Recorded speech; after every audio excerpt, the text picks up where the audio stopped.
এই খরগোশটি মাটির তলতল সুড়ঙ্গ কেটে এই মরুভূমিতে ঘুরতে আসে এন্ড লাফাতে লাফাতে সে এদিক সেদিক ঘুরতে যায় আর অনেকক্ষণ ঘোরাঘুরির পর তাকে জলের তৃষ্ণা লেগে যায় আর এদিক সেদিক করে সে জল খুঁজতে লাগে। हे भगवान तेरी लीला अपरंपार है। And এটা বলেই সে জলের মধ্যে লাফ দিয়ে দেয় এবং খরগোশটির আশেপাশে একটি শিকারী ঘুরে বেড়াচ্ছিল।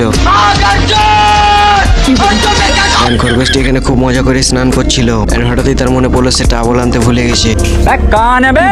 এবং খরগোশটি শিকারিটির মাথা থেকে একটি কাপড় চুপচাপ টেনে নেয় আসসালামু আলাইকুম বড় ভাই। হাই পোকা চোদা কয় কি? and শিকারিটি তার উপরে গিয়ে অনেক ফায়ার করতে শুরু করে দেয় তোমার মরণের চুলকানি উঠছে। and খরগোশটি অনেক রেগে গিয়ে টিকে সেই খরগোশটির পিছু করতে বলে হাই পোকা টান্ডে মান্ডে ক্লোজ করছে। and ক্যামেলটিকে অনেক জোরে একটি বাড়ি দেয় and ক্যামেলটি সেখান থেকে অনেক জোরে দৌড়ে পালিয়ে যায়। টান্ডে মান্ডে ক্লোজ করছি। 1 2 তে খালাস করছি। কালকের পোলা তোরে আমি খুঁজে বেড়াইতাছি।